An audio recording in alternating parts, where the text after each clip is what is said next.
Well, it will be, and the Supreme Court did weigh in and say that it agreed that it agreed with the district judge, saying that the U.S. administration. No, it did not. It did not. That is false. Let me finish my reporting. You know sentence, Congressman. I know you're trying to create a moment.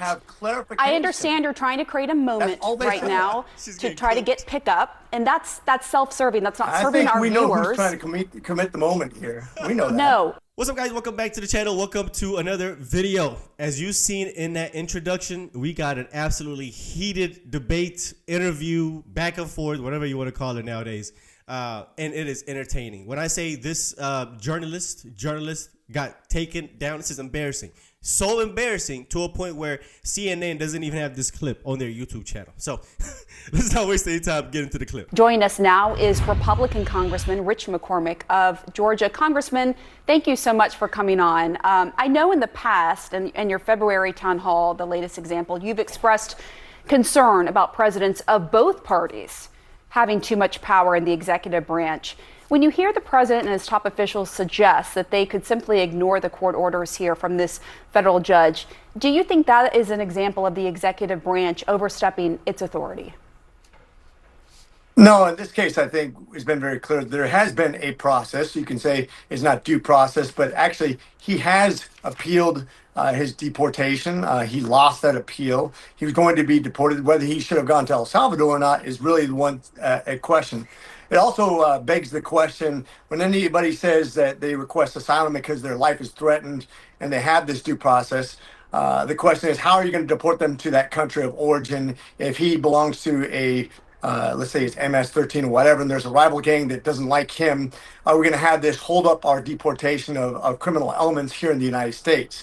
But when it comes to the due process, he did have due process, and he appealed it, and he still lost that. He was deported, perhaps to El Salvador by mistake. Right. He didn't have due process. What do you consider due process?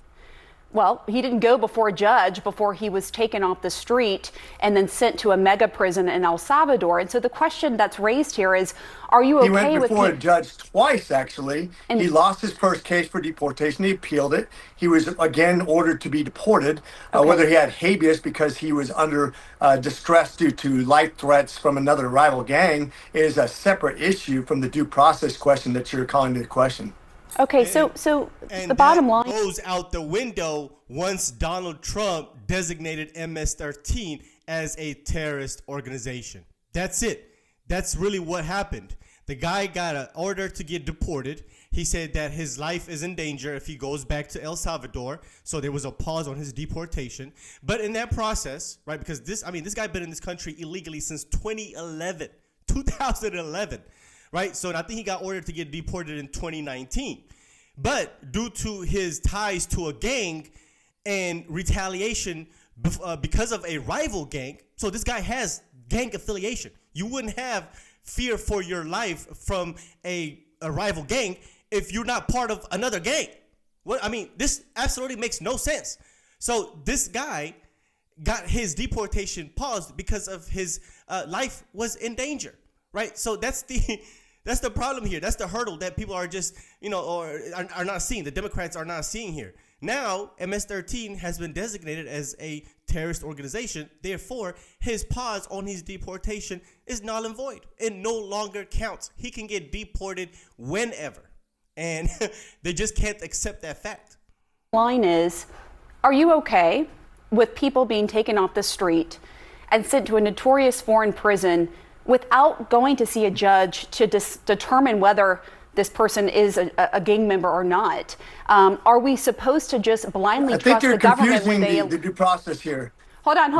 Let me just finish. Are we supposed to blindly trust the government when it alleges gang ties without providing the evidence to back it up? Again, no, we don't know. Maybe he is, maybe he isn't. But the administration hasn't provided that evidence. So realize that he was deported because he's here illegally. He said, I don't want to be deported because I'm afraid of going back to my country of origin. He was given that due process.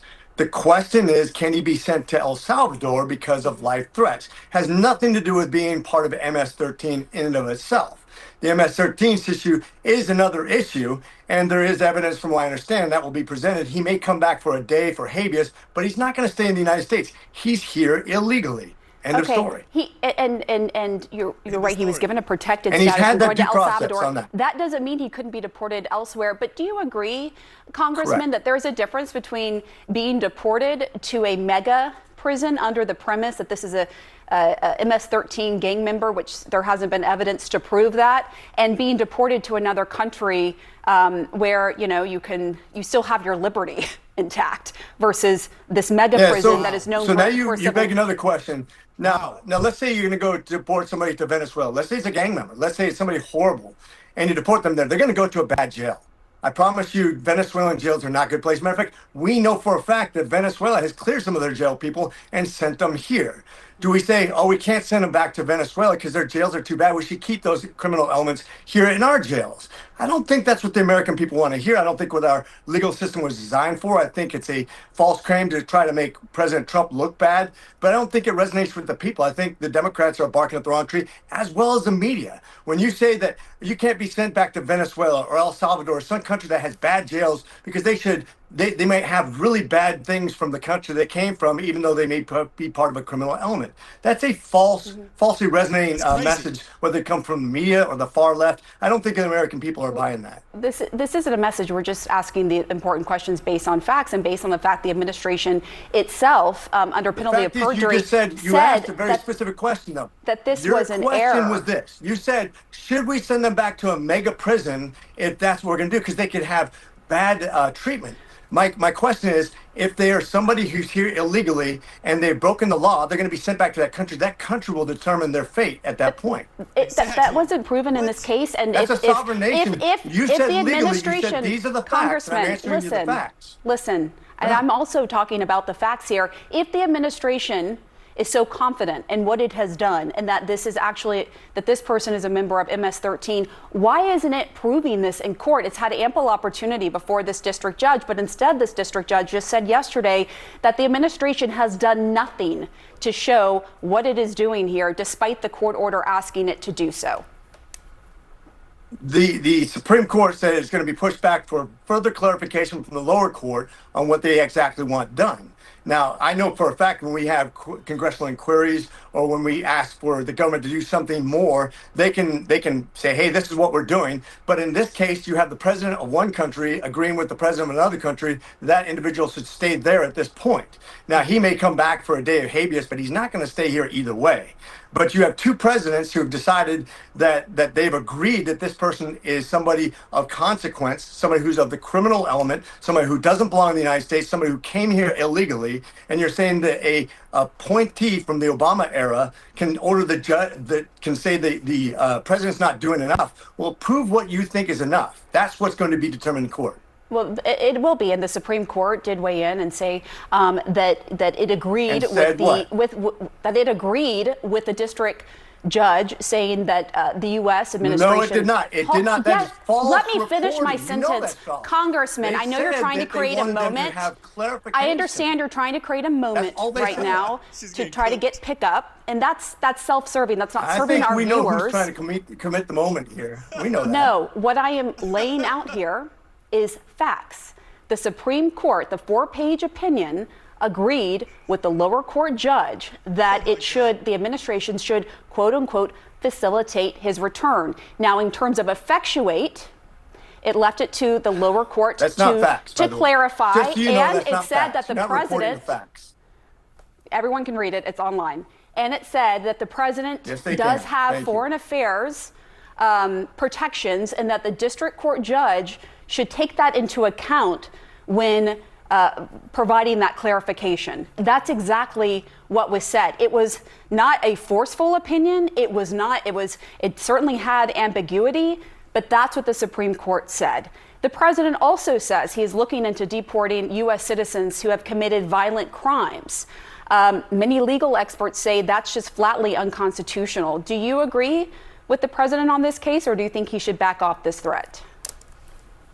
I didn't hear what he said specifically. I'm not sure what the context is, so I'm not going to comment on what the context of that comment was, because I don't think the president would be inferring that he's going to break the constitutionality of due process for citizens of the United States. I think that's absurd. All right, Congressman Rich McCormick, thank you for your time. Yeah, so we're going to stop it right there. She absolutely got cooked. And that's the reason that you're not going to find this video on their YouTube. Like, they didn't post, CNN decided not to post this on their YouTube. And this is exactly why. She absolutely got cooked. And the reason you know that she got destroyed is she kept pushing the goalpost. After she kept bringing up talking point after talking point after talking point, and he refuted every single talking point that she brought up, she resorted to saying, well, should we send them back to a country where they're going to go to prison, or should we just send them to where they're going to have their liberty? What? What are you talking about? The guy going to prison in El Salvador is the decision of the El Salvadorian law enforcement or government. They sent him to prison. If he just got deported back to El Salvador and he ended up in an El Salvadorian prison, well, that's the decision of the country in itself. The U.S. don't have nothing to do with that. They just sent him back. Like, what are these people arguing for? They admit that he's here illegally since 2011, by the way. They admit that he has a deportation order, right? But the only thing that they're fixated on is the fact that there's no proof that he's part of MS-13. Well, nobody has to prove that he's part of MS-13. He's here illegally. That fact alone is enough for him to get deported. You came into this country illegally without going through the process. He didn't even go through the port of entry. Allegedly, he admitted that he crossed the desert through Eagle Pass, Texas, or something like that in 2011, and then got his deportation order in 2019. So he's been here for that long. He got his due process. He got his chance in court twice. An immigration court that denied him his asylum status, and he appealed it. And then an appellate court also denied his status. So he has to go back. But the only thing that the media is focusing on is, where's proof that he's MS-13? Matter of fact, all of you people, the Republicans and conservatives and everybody, forget that gang member part, right? Don't even bring that up anymore. Don't even say MS-13. Don't say he's affiliated with the gang. None of that, right? Forget that. Throw that out the window. Just say he's here illegally. Just stay on that topic. That's enough justification for him to get deported, period. So I wouldn't even mention that he's part of a gang or anything like that, even if there's proof or not. Just say he came into this country in 2011 illegally, and he has a deportation order, period. End of story. That's it. Just stop right there. And I said this before, and I'm going to say it again. This is how you know. This case right here, this story right here, is how you know that Trump's deportation plans are going very well. Very well. Out of all of the thousands of people that have been deported, the only one that the Democrats and the liberal media have found to complain about is somebody that's here illegally, somebody that has a deportation order, somebody that got his deportation order upheld, right, when he tried to appeal it, somebody that is a known gang member affiliated with MS-13. This is the only complaint that they have. This Trump's deportation that he's been doing so far is perfect. This literally shows me that they've been doing an amazing job.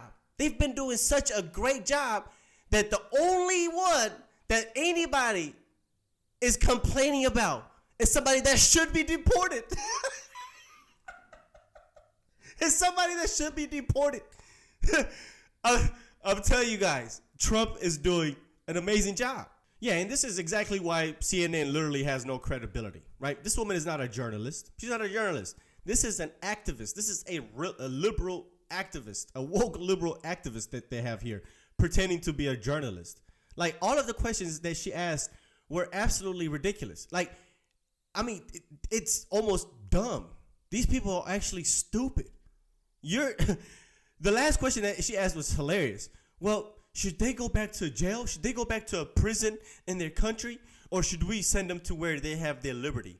We're sending them back to their country. They're going back to their own country. They're going back home. They're going home. They got liberty. What are you talking about? Unless they're a criminal. And if they end up in jail in their own country after they get deported, once again, that is the decision of their own government, their own law enforcement agency, whoever decided to lock them up. That doesn't have anything to do with us. It doesn't have anything to do with us. Y'all need to be mad at the law enforcement of El Salvador, right? That's who you need to talk to. That's who you need to send your complaints to. The Trump administration just sent him back home. Y'all talk about bring him home. No, Trump already sent him home. He's home. He's back home already. He's there right now. Anyway, let me know what you guys think about this debate here, or whatever you want to call it. This was absolutely entertaining. Entertaining. I told you, this is the reason that this clip right here is not on the CNN YouTube channel. But anyway, let's talk about it, because the comments will be crazy, by the way. But anyway, let's talk about this video in the comment section. Hit the like button down below. Of course, if you are brand new, consider hitting subscribe, and I'll see you on the next one. Peace.